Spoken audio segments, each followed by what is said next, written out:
Thank you very much for watching. This is exclusive content from the World Retail Congress 2017 in Dubai, where I caught up with Sir Ian Cheshire. Let's hear what Ian has to say.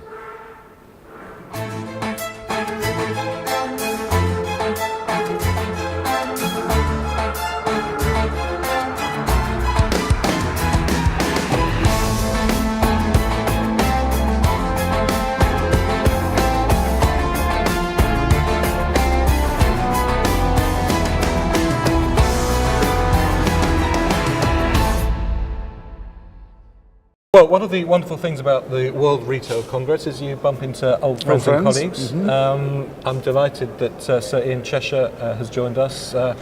Ian is a former boss of mine, so I need to be reasonably respectful. Not anymore. Is the chairman of Debenhams and former chief executive of the global retailer Kingfisher. Ian, thanks very much for joining us. Pleasure to be here. At your opening session today, you talked about some of the challenges that the global retail industry is facing. A great time to be a retailer or a scary time to be a retailer?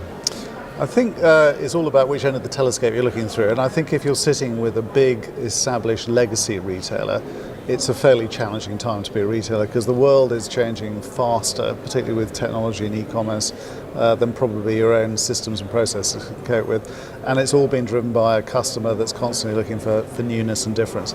I think if you're a young and emerging retailer that is able to think about this as a set of opportunities, particularly globally now, which possibly wasn't true 10, 15 years ago, it's potentially a really exciting time because you've got so many more tools, so many more new markets, so many ways of reaching out to your customers.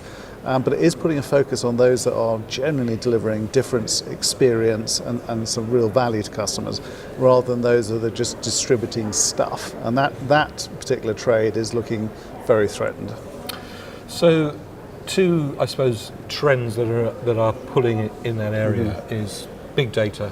And technology, internet, digital, whatever you like to call it. You're one of the pioneers of introducing digital those few years ago across many companies, including the Kingfisher Group.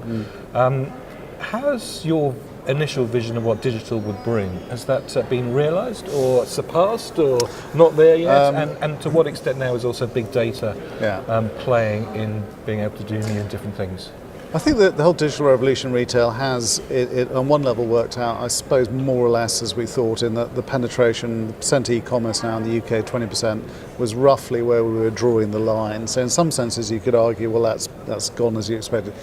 I think on a more fundamental level it has changed, and the thing that has changed more than anything else is the arrival of mobile internet, the smartphone. If you think that the iPhone didn't exist before sort of 2006, this is it is amazing how much change we've seen. And in the last 5 years, the rate of change has accelerated, if anything. And I think what we're seeing now is a social phenomenon or a psychological phenomenon of people living differently because this thing is always near them. I think that is still working its way through, and there are all sorts of unexpected consequences we're going to see, different forms of social shopping that wouldn't have been possible without smartphones. So it feels like we're actually still at the early stages of a digital revolution rather than the end of it. But with big challenges for existing models who have to then say, well, I don't know what the question is my customer's now asking, and how that will change in 5 years' time. So it's I think, in the middle of a massive change episode at the moment, which can be exciting or terrifying depending on where you stand. And as chairman of Debenhams, how do you start to balance all that? The historic, what you've got, where you want to take the organisation to.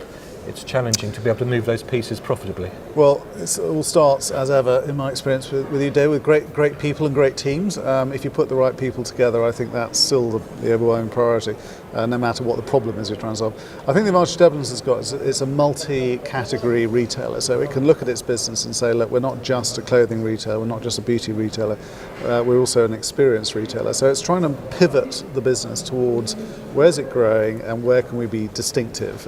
We have to be essentially more of a destination. Now, the good news is you've got a lot of space with which to play, so I see it as an opportunity, not a handicap.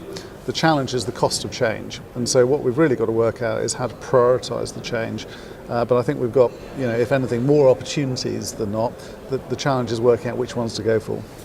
Many people have said that the department store is an anathema of a bygone age, but it hasn't disappeared yet.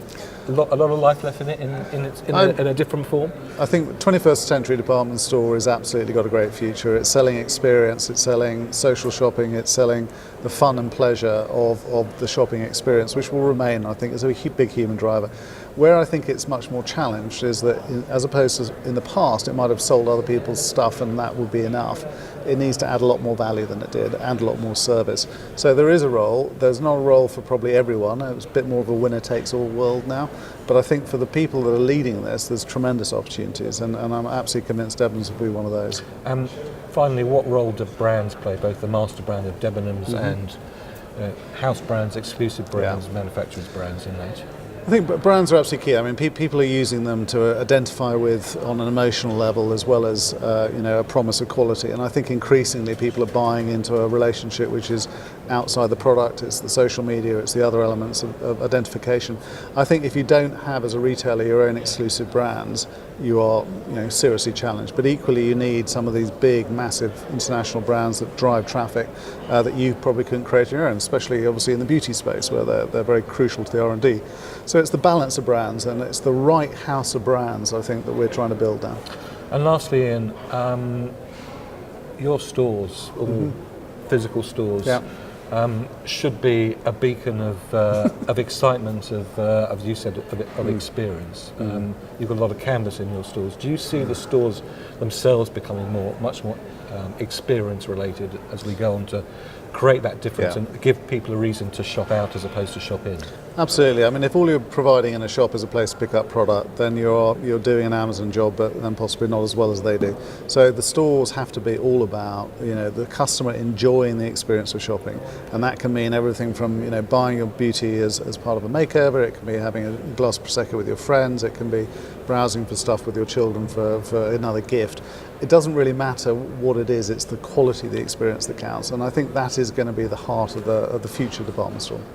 So Ian Cheshire, that's Chairman of Debenhams. Thank you very much indeed. Thanks very much. A pleasure to see you again. Lovely to see you again, David. Thank you very much indeed for watching. This is just one of the interviews that we conducted at the World Retail Congress 2017 in Dubai, where we broadcast every night with an hours-long programme. In order to see any of those programmes or to watch any of the other interviews, just go to this website here. My name's David Roth from WPP. Thank you very much indeed for watching.